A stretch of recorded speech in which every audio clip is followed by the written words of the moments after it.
ಮತ್ತೆ ಒಮ್ಮೆ ನಂದಿ ಕೋಲ್ಗತೆ ಏನು ಹೊಳ್ಳಂಗಿಲ್ಲ. ಹಾಸಿಗೆ ಮೇಲೆ ಕುಂಡಿರ್ತೀರಿ, ಹಾಸಿಗೆ ಮೇಲೆ ಏನು ಕುಂಡಿರ್ತೀರಲ್ರಿ ಇವ ಕುಂತಾಗಣ ಏನೂ ಕೆಲಸ ಇರಂಗಿಲ್ಲ, ಸೊಮ್ಮ ಕುಂತಿರ್ತೀರಿ. ಮಲ್ಕೊಳ್ಳೋಕ್ಕಿಂತ ಮೊದಲು ಏನು ಕುಂತಿರ್ತಿರಲ್ಲ, ಆಗ ಒಂದಿಟ್ಟು ಚಪ್ಪಗಲ್ ಹಾಕಿ ಕೈ ಮೇಲೆ ಕೈ ಇಟ್ಟ, ಹೇ ಪರಮಾತ್ಮ, ಹೇ ಪಾಂಡುರಂಗ, ಹೇ ಬಸವಣ್ಣ, ಹೇ ಸಿದ್ಧಾರೂಢ, ಒಂದು 5 ಸಾರಿ ಕಣ್ಣು ಮುಚ್ಚಿ ಭಗವಂತನ ನಾಮಸ್ಮರಣೆ ಮಾಡಿ ಆರಾಮ ಮಲ್ಕೊಂಡ್ಬಿಡ್ರಿ. ಆರಾಮ್ ನಿದ್ದೆತ್ತದ. ಇವತ್ತಿನಿಂದ ಮಾಡ್ತೀರಿವ? ಇದೇನು ದೊಡ್ಡದಿಲ್ಲ ನೋಡ್ರಿ. ಏನದ ಕೆಲಸದು? ಏನ್ ನೀವೇನು ತಾಸ್ ತಕ ಮಾಡೋದು ಬೇಡ. ಮತ್ತೆ ನಮಗ ನೀವು ಒಂದು ತಾಸ್ ತಕ ಶಿವಾಯನ್ಮಾ ಬೇಡ ನಮ್ಗೆ ಅದೇನು ಬೇಡ. ಭಕ್ತಿಯಿಂದ, ಪ್ರಾಮಾಣಿಕ ಮನಸ್ಸಿನಿಂದ, ಪ್ರಾಂಜಲ ಮನಸ್ಸಿನಿಂದ ಅವನ ಮ್ಯಾಗ ನಂಬಿಕೆ ಇಟ್ಟ ಏನು ಕುಂತಿರ್ತೀರಿ ಹಾಸಿಗ್ಯಾಗ, ಕುಂತ ಟೈಮ್ದೊಳಗೆ ಚಪ್ಪಗಾಲ ಹಾಕಿ ಕೈ ಮೇಲೆ ಕೈ ಇಟ್ಟು ಬರೇ ಒಂದು 5 ಸಾರಿ ಹೇ ಪರಮಾತ್ಮ, ಹೇ ಪಾಂಡುರಂಗ, ಹೇ ಸಿದ್ಧಾರೂಢ ಇಷ್ಟ ಅಂದ ಆರಾಮ್ ಮಲ್ಕೊಂಡ್ಬಿಡ್ರಿ, ಸಾಕು. ಮತ್ತೇನು ಮಾಡಬೇಡ್ರಿ. ಮತ್ತು ಮುಂಜಾನೆ ಹೇಳ್ತಿರಲ್ರಿ ಮುಂಜಾನೆ. ಮತ್ತೆ ಏನ್ರಿ ಸ್ವಾಮಿ ಹೇಳ್ಬೇಕಲ್ಲ, ಮತ್ತೇನು ಏನು ಮಕ್ಕೊಂಡವ್ರು ಅಲ್ಲೇ ಗಪ್ಪ ಮಕ್ಕೊಂಡ ಬಿಡು, ನಾನು ಹೇಳ್ಬೇಕಲ್ರಿ. ಬರೋಬರಿ ಹೇಳ್ತೀರಿ, ಯಾಕಂದ್ರೆ ಹೇಳ್ಬೇಕಾದ್ರೂ ಭಗವಂತನ ಕೃಪಾ ಬೇಕ್ರಿ. ಅದಕ್ಕೆ ಅವ್ನು ನೆನೆಸತ್ತೆ ಹೇಳಾಗತ್ತೇನ. ಎದ್ದು ಕೂಡಲೇ ನೀವೇನು ಮಾಡ್ಬೇಕು, ಏನು ಎದ್ದು ಕುಂತಿರ್ತಿರಲ್ಲ ಹಾಸಿಗ್ಯಾಗ ಕುಂತಲ್ಲೇನ ಅಲ್ಲೇ ಮತ್ತೆ ಚಪ್ಪಗಾಲ ಹಾಕಿ ಕಣ್ಣು ಮುಚ್ಚಿ, ನಿದ್ದೆ ಮಾಡಂಗಿಲ್ಲ, ಮತ್ತೆ ಕಣ್ಣು ಮುಚ್ಚಿ ಎದ್ದು ಕುಂತು ಕಣ್ಣು ಮುಚ್ಚಿ ಕೈ ಮೇಲೆ ಕೈ ಇಟ್ಟು, ಹೇ ಪರಮಾತ್ಮ, ಹೇ ಪಾಂಡುರಂಗ, ಹೇ ಸಿದ್ಧಾರೂಢ, ನಿನ್ನ ದಯದಿಂದ ಎದ್ದನಿಪ ನಾ ಇವತ್ತು. ಮತ್ತು ಅವನ ದಯಾ, ಅವನ ಕೃಪಾ ಐತಂತ ನಾವು ಹೇಳ್ತೀವ್ರಿ. ಅವನ ದಯಾ ಇರಲಿಲ್ಲ ಅಂದ್ರೆ ಹೇಳಂಗಿಲ್ಲ. ಎಷ್ಟೋ ಅಲ್ಲೇ ಗಪ್ಪ ಆಗಿರ್ತಾವ ನೋಡಿರಿಲ್ಲ. ಮಕ್ಕೊಂಡವ್ ಎದ್ದೇ ಇಲ್ರಿ ಅಂತೀವಿಲ್ಲ ನಾವು. ಮಕ್ಕೊಂಡವ್ ಗಪ್ಪ ಮಕ್ಕೊಂಡನ್ರಿ, ಅಲ್ಲೇ ಹಾರ್ಟ್ ಆಗ್ಯದರಿ, ಅಲ್ಲೇ BP ಲೋ ಆಗ್ಯದರಿ, ಮಕ್ಕೊಂಡವ್ ಎದ್ದೇ ಇಲ್ರಿ. ನಿನ್ನೆ ಚಂಜಿ ಮಾಡ ಏನು ಮಾತಾಡಿ ಮಲ್ಕೊಂಡನ ಅಟ್ಟ ನೋಡ್ರಿ, ಹೊಳ್ಳಿ ಒಂದು ಮಾತು ಚಾಲು ಹಾಕಾವ್ ನೋಡ್ರಿ. ಅವನ ದಯಾ ಐತಂತ ಹೇಳ್ತೀವ್ರಿ ನಾವು, ಅವನ ಕೃಪಾ ಐತಂತ ನಾವು ಹೇಳ್ತೀವಿ. ಅದಕ್ಕೆ ಮಲ್ಕೊಳ್ಳುವಾಗ ಅವನ ನೆನೆಸಿ ಮಲ್ಕೊಳ್ಳುನು, ಏಳುವಾಗ ಹಾಸಿಗೆ ಮೇಲೆ ಕುಂತ, ಹೇ ಪರಮಾತ್ಮ, ನಿನ್ನ ದಯಾ ಐತಪ್ಪ, ನಾನು ನಿನ್ನ ದಯದಿಂದ, ನಿನ್ನ ಕೃಪಾದಿಂದ ನಾನು ಎದ್ದಿನೇ ಪರಮಾತ್ಮ. ಇವತ್ತು ನನ್ನ ಕಡೆಯಿಂದ ಪಾಪ ಮಾಡಿಸ್ಬೇಡಪ್ಪ ದೇವರ. ಇವತ್ತು ನನ್ನ ಕಡೆಯಿಂದ ಯಾರ ಮನಸ್ಸಿಗೂ ನೋವಾಗಲಾರ್ದಂಗೆ ಮಾಡಪ್ಪ ದೇವರ. ನನಗೆ ಹಂಗೆ ಆಶೀರ್ವಾದ ಮಾಡಪ್ಪ, ಅಂಥ ಬುದ್ಧಿ ಕೊಡಪ್ಪ ದೇವರ. ಇವತ್ತು ನನ್ನ ಕಡೆಯಿಂದ ಯಾರ ಕಣ್ಣಾಗೂ ಒಂದು ಹನಿ ನೀರು ಬರಬಾರ್ದು ನೋಡಪ್ಪ ದೇವರ. ಯಾರ ಮನಸ್ಸಿಗೂ ನನ್ನಿಂದ ನೋವಾಗಬಾರದು ನೋಡಪ್ಪ ದೇವರ ಅಂತ ಒಂದು 4-5 ಸಾರಿ ನೆನೆಸರಿ. ನಿಮ್ಮ ಕೆಲಸ ಚಾಲೂ ಮಾಡ್ರಿ. ಆವತ್ತಿನ ದಿನ ನಿಮ್ಮ ಆಯುಷ್ಯದೊಳಗೆ, 100 ವರ್ಷದ ಆಯುಷ್ಯದೊಳಗೆ ಆ ಒಂದು ದಿನ ಸುವರ್ಣಾಕ್ಷರಗಳಲ್ಲಿ ಬರೆದಿಡ್ತಕ್ಕಂಥ ದಿನ ಆಗತ್ತದ ತಾಯಂದಿರ ನಿಮ್ಮ ಆಯುಷ್ಯದೊಳಗ.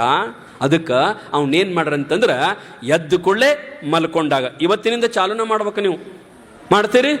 ಇದೇನೇನು ರೊಕ್ಕಿಲ್ಲ, ರೂಪಾಯಿ ಇಲ್ಲ, ಏನು ಧ್ಯಾನ ಮಾಡಕ್ಕೆ ಏನು ರೊಕ್ಕಿಲ್ಲ ನೋಡ್ರಿ. ಸೋಮ ಹಾಸಿಗೆ ಕುಂತಾಗ ಮತ್ತು ಒಂದೊಂದು ಗಾಂಡುಗಳು ಬೇಯ್ತಿರ್ತಾವ್ರಿ. ಅವ್ರಿಗೇನು ಅಂಜಕ್ಕೆ ಹೋಗ್ಬೇಡ ನೀವು. ಅವ್ರು ನಿದ್ದೆ ಮಾಡಕತ್ತಿ ನೀವು ಮಕ್ಕೊನಿ ಅಲ್ಲ, ನೀವು ಮಕ್ಕೋ ಅಂತ ತಿಳ್ಕೊಂಡು ಅವ್ನು ಮಣಗಿಸಿ ನೀವು ಒಂದು 5 ನಿಮಿಷ ಅವನು ಯಾರೋ ಸ್ವಾಮಿ ಬಂದಿದ್ದಂತ ತಾಸ್ ತಕ ಕುಂತಾಳಿಲಿ ಕಣ್ಣು ಮುಚ್ಕೊಂಡು ಮಕ್ಕೋ ಅಂತಿರ್ತಾವ. ಅದ್ರ ಮಾತು ಕೇಳಬೇಡ ನೀವು. ಕಣ್ಣು ಮುಚ್ಕೊಂಡು ಒಂದು ತಾಸ, ಒಂದು ಅರ್ಧ ತಾಸ, ಒಂದು 5 ಸಾರಿ ಕಡಿಕೆ ನಾಮಸ್ಮರಣೆ ಮಾಡಿ ಮಲ್ಕೋರಿ. ಭಗವಂತ ನೀವು ಏನು ಬೇಡ್ತಿರಲ್ಲ ಅದನ್ನು ಕೊಡ್ತಾನ್ರಿ ಇವ. ಆ ರೀತಿಯೊಳಗೆ ನಮ್ಮ ದಿನನಿತ್ಯದ ಬದುಕು ಎದರಿಂದ ಪ್ರಾರಂಭ ಆಗ್ಬೇಕಂದ್ರೆ ಭಗವಂತನ ನಾಮಸ್ಮರಣೆಯಿಂದ ಪ್ರಾರಂಭ ಆಗಬೇಕು. ಎದ್ದು ಕೂಡಲೇ ಮಣಿ ಮುಂದಿನ ಕಸ ಹೊಡಿತೀಯಲ್ಲ ಇವ, ಎದ್ದು ಕೂಡಲೇ ರಾಜಾಂಗಳ ಕಸ ಹೊಡಿತೀಯಲ್ಲ, ಕಸ ಹೊಡೆಯುವಾಗ ಬೈಕೋ ಅಂತ ಕಸ ಹೊಡಿಬೇಡ. ಮುಂಜಾನೆ ಎದ್ದು ಕೂಡಲೇ ಏಳುವಾಗ ಗಂಡನ ಬೈಕೋ ಅಂತ ಹೇಳ್ಬೇಡ, ಮಕ್ಕಳನ್ನ ಬೈಕೋ ಅಂತ ಹೇಳ್ಬೇಡ. ಅಲ್ಲ, ದಿನನಿತ್ಯದ ಬದುಕು ನಮ್ಮದು ಬೈಗಳದಿಂದ ಚಾಲೂ ಆಗಬಾರದು. ದಿನನಿತ್ಯದ ಬದುಕು ನಮ್ಮದು ದ್ವೇಷದಿಂದ ಪ್ರಾರಂಭ ಆಗಬಾರದು. ಒಬ್ಬೊಬ್ರು ನೋಡ್ಬೇಕು, ಕಸ ಹೊಡ್ಕೊಂತ ಹೊರಗೆ ಬೈತಿರ್ತಾರೆ. ಏನು ಎಲ್ಲ ನನಗ ಅದ, ನಾನೇ ಮಾಡಿ ಸಾಯ್ಬೇಕು, ನಾನೇ ಕಸ ಹೊಡಿಬೇಕು. ಮಲ್ಕೊಂಡ ನೋಡು, ಏನು ಬಾಂಡೆ ಅಂತಾಳ, ಏನು ನೀರ್ ಅಂತಾಳ ಅಂತ ಬೈಕೋ ಅಂತ ಹೇಳ್ತಿರ್ತೀವಲ್ಲ ಇವ. ಬೈಬ್ಯಾಡ್ರಿ. ನಿಮ್ಗೆ ಗೊತ್ತಿರ್ಬೇಕು, ಯಾವ ಮನೆಗೆ ಬಡತನ ಬರ್ತದಂದ್ರೆ ಯಾವ ಮನೆಯ ಹೆಣ್ಣು ಮಗಳು ಸೂರ್ಯ ಏಳುಕಿತ್ತ ಮೊದಲು ಏಳ್ಬೇಕು. ಸೂರ್ಯ ಎದ್ದ ಮೇಲತ್ತು ಯಾವ ಹೆಣ್ಮಗಳು ಹೇಳ್ತಾಳ ಆ ಮನೆಯೊಳಗೆ ಬಡತನ ಕಾಲು ಮುರ್ಕೊಂಡು ಬೀಳ್ತದ. ಯಾವ ಮನಿಯೊಳಗೆ ಹೆಣ್ಮಗಳು ಬೈಕೋ ಅಂತ ಹೇಳ್ತಾಳ ಆ ಮನಿಯೊಳಗೆ ಬಡತನ ಕಾಲ ಮಾಡ್ಕೊಂಡು ಬೀಳ್ತದ. ಯಾವ ಮನಿಯೊಳಗೆ ಹೆಣ್ಣು ಮಗಳ ದ್ವೇಷವನ್ನು ಸಾಧಿಸ್ತಾಳ, ಆ ಮಣಿಯೊಳಗ ಬಡತನ ಕಾಲು ಮುರ್ಕೊಂಡು ಬೀಳ್ತದ. ಒಂದು 5 ಕೆಲಸ ನೀವು ಇವತ್ತರನ್ನ ಮಾಡಿರಿ ಅಂದ್ರೆ ನಿಮ್ಮ ಮನಿಯೊಳಗೆ ಬಡತನ ಎಂದೂ ತಪ್ಪಂಗಿಲ್ಲ ಅಂತ. ಇವನ ಹೇಳು ಎಚ್ಚರದಿಂದ ಇರ್ಬೇಕು. ನೀವು ಎದ್ದ ಕೂಡಲೇ ಬೈಕೋಂತ ಹೇಳ್ಬೇಡ್ರಿ.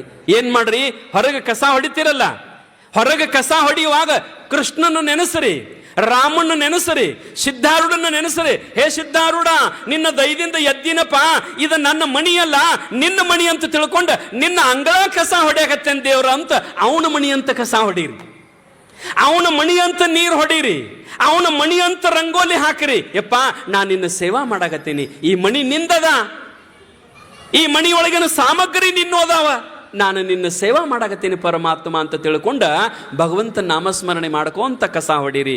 ನಿಮ್ಮ ಸಲುವಾಗಿ ಅಡಿಗೆ ತಯಾರು ಮಾಡಬೇಡ್ರಿ, ನಿಮ್ಮ ಸಲುವಾಗಿ ಗ್ಯಾಸ್ ಹೊತ್ತಿಸಬೇಡ್ರಿ. ನೀವು ಯಾರ ಸಲುವಾಗಿ ಅಂತಂದ್ರೆ ಸಿದ್ಧಾರೂಢಗ, ಬಸವಣ್ಣಗ, ಶ್ರೀರಾಮನಿಗೆ, ಕೃಷ್ಣನಿಗೆ, ಪರಮಾತ್ಮನಿಗೆ, ಬಂದ ಜೋಗಿಗಳಿಗೆ, ಬಂದ ಜಂಗಮರಿಗೆ ಅಡಿಗೆ ತಯಾರು ಮಾಡ್ತಾನಂತ ತಯಾರು ಮಾಡ್ರಿ. ಅವ ನಿಮ್ಮ ಸಲುವಾಗಿ ಅಂತ ಕುದಿಸಬೇಡ್ರಿ, ನಿಮ್ಮ ಸಲುವಾಗಿ ಅಂತ ತಿಳ್ಕೊಂಡು ಅನ್ನ ಮಾಡಬೇಡ್ರಿ. ನೀವು ಮಾಡಿದ ಅನ್ನ ಪ್ರತಿ ದಿವಸ ಒಂದು ತುತ್ತರ ಯಾಕೊಲ್ಲಕತ್ತ ಹೊರಗೆ ಹೋಗ್ಬೇಕು, ಒಂದು ತುತ್ತರ ಯಾಕೊಲ್ಲಕತ್ತ ಹೊರಗೆ ಹೋಗ್ಬೇಕು, ಮಠಕ್ಕೆ ಹೋಗ್ಬೇಕು, ದೇವಸ್ಥಾನಕ್ಕೆ ಹೋಗ್ಬೇಕು. ನಿಮ್ಗೆ ಗೊತ್ತಿರ್ಬೇಕು. ಒಂದು ಮಾತು ಅಂತೀರಿ ನೋಡ್ರಿ ನೀವು ಮೇಲೆ ಮೇಲೆ ಏನಂತೀರಿ ಅಂತಂದ್ರ, ಆ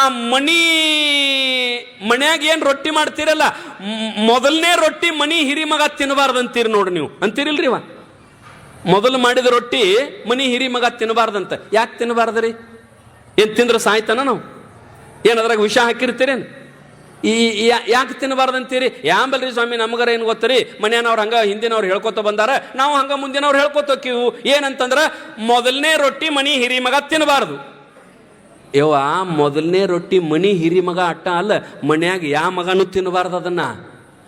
ಮನ್ಯಾಗಿನ ಮೊದಲನೇ ರೊಟ್ಟಿ, ಮನ್ಯಾಗ ಮಾಡಿದ ಮೊದಲನೇ ರೊಟ್ಟಿ ಮನ್ಯಾಗ ಯಾ ಮಗನೂ ತಿನ್ನಬಾರ್ದು. ಯಾಕಂದ್ರ ಆ ಮೊದಲನೇ ರೊಟ್ಟಿ ಮಠಕ್ಕೆ ಬರಬೇಕು, ಮೊದಲನೇ ರೊಟ್ಟಿ ಜಂಗಮನಿಗೆ ಹೋಗ್ಬೇಕು, ಮೊದಲನೇ ರೊಟ್ಟಿ ದೇವಸ್ಥಾನಕ್ಕೆ ಬರಬೇಕು. ಅದಕ್ಕೆ ಮನಿ ಹಿರಿ ಮಗ ತಿನ್ನಬಾರ್ದಂತ ನೇಮದ ರೇವಾದನ. ಮನ್ಯಾಗ ಯಾರೂ ತಿನ್ನಬಾರದು, ದೇವಸ್ಥಾನಕ್ಕೆ, ನೈವೇದ್ಯಕ್ಕೆ, ಬಡವರಿಗೆ, ಜೋಗಿಗಳಿಗೆ, ಜಂಗಮರಿಗೆ ಒಂದು ತುತ್ತ ಅನ್ನ ಪ್ರತಿನಿತ್ಯ ಹೊರಗೆ ಹೋಗ್ಬೇಕಂತ. ಭಗವದ್ಗೀತಾದೊಳಗೆ ಪರಮಾತ್ಮ ಬರಿತಾನ, ಒಂದು ತುತ್ತ ದಿವಸಕ್ಕೆ ಅನ್ನ ಮಾಡ್ಲಾರ್ದ ನಾವ ತಿಂದಿವಂದ್ರೆ ಅದು ಅನ್ನ ತಿಂದಂಗಲ್ಲ, ಪಾಪ ತಿಂದಂಗಂತ ಬರೀತಾರೆ. ಯಾರು? ಕೃಷ್ಣ ಪರಮಾತ್ಮ ಭಗವದ್ಗೀತೆಯೊಳಗೆ. ಅದಕ್ಕೆ ನಮ್ಮ ಪೂರ್ವಜರೆಲ್ಲ ಹಾಕೊಂಡು ಬಂದಾರ ನೋಡ್ರಿ. ಏನ ನಮ್ಮ ಮನ್ಯಾಗ ಹೆಣ್ಮಕ್ಳು ಭಾಳ ಶಾನ್ಯಾರ, ಅದ್ರ ಸಂಬಂಧ ಏನ್ ಮಾಡ್ತಾರಂದ್ರೆ, ಒಂದಿಟ್ಟು ಏನಾರ ಪಲ್ಯ ಮಾಡಿದ್ರೆ, ಯಾರ್ದಾರ ಒಂದು ಬಾಂಡೆ ಇತ್ತಂದ್ರೆ ಅದ್ರಾಗ ಪಲ್ಯ ಹಾಕಿ ಓದ್ ಕೊಟ್ಟಬಾರ್ದು. ಒಂದು ಬಿಸಿ ರೊಟ್ಟಿ ಮಾಡಿಲ್ಲ ಅಂದ್ರೆ ಮತ್ತೊಬ್ಬರ ಮನೆಗೆ ಓದ್ ಕೊಟ್ಟಬಾರ್ದು. ಒಂದಿಟ್ಟು ಇಡ್ಲಿ ಮಾಡಿದ್ರೆ ಅವ್ರ ಮನೆಗೆ ಓದ್ ಕೊಟ್ಟಬಾರ್ದು. ಒಂದಿಟ್ಟು ದ್ವಾಸೆ ಮಾಡಿದ್ರೆ ಹಾಕಿ ಇವ್ರ ಮನೆಗೆ ಓದ್ ಕೊಟ್ಟು. ಯಾಕಂದ್ರೆ ಇನ್ನೊಬ್ಬರ ಮನೆಗೆ ಕೊಟ್ಟ ನಾವು ತಿನ್ಬೇಕಂತ್ರಿ. ಅದು ದಾನದ, ಅದು ಧರ್ಮದ, ಅದು ಪುಣ್ಯ ಅದ. ಆ ಒಂದ ದ್ವಾಸಿಯನ್ನು ಕೊಟ್ಟಿರ್ತೀರಲ್ಲ, ಅದು ನಿಮ್ಮನ್ನು 1000 ವರ್ಷ ಕಾಪಾಡ್ತದ. ನೀವು 1000 ತಿಂದ್ರೂ ಅದು ನಿಮ್ಮನ್ನು ಕಾಪಾಡಂಗಿಲ್ಲ. ಏನ್ ದಾನ ಮಾಡಿರ್ತೀರಲ್ಲ, ಏನ್ ಧರ್ಮ ಮಾಡಿರ್ತೀರಲ್ಲ, ಅದು ನಿಮ್ಮನ್ನು ಕಾಪಾಡ್ತದ ತಾಯಂದಿರ. ಅದಕ್ಕೆ 12ನೇ ಶತಮಾನದ ಶರಣರು ದಾಸೋಹದ ಬಗ್ಗೆ ಭಾಳ ಚಂದ ಹೇಳ್ಯಾರ ಬಸವಣ್ಣವರು. ಆ ದಾಸೋಹದ ವಿಷಯವನ್ನ ಮತ್ತೆ ನಾಳೆ ನೋಡೋಣ ಅಂತ ಹೇಳಿ ವಾಗ್ರೂಪ ಸೇವೆಗೆ ವಿರಾಮ ಮಾಡೋಣ. ಸಾಂಬ ಜಯ ನಮ ಪಾರ್ವತಿ.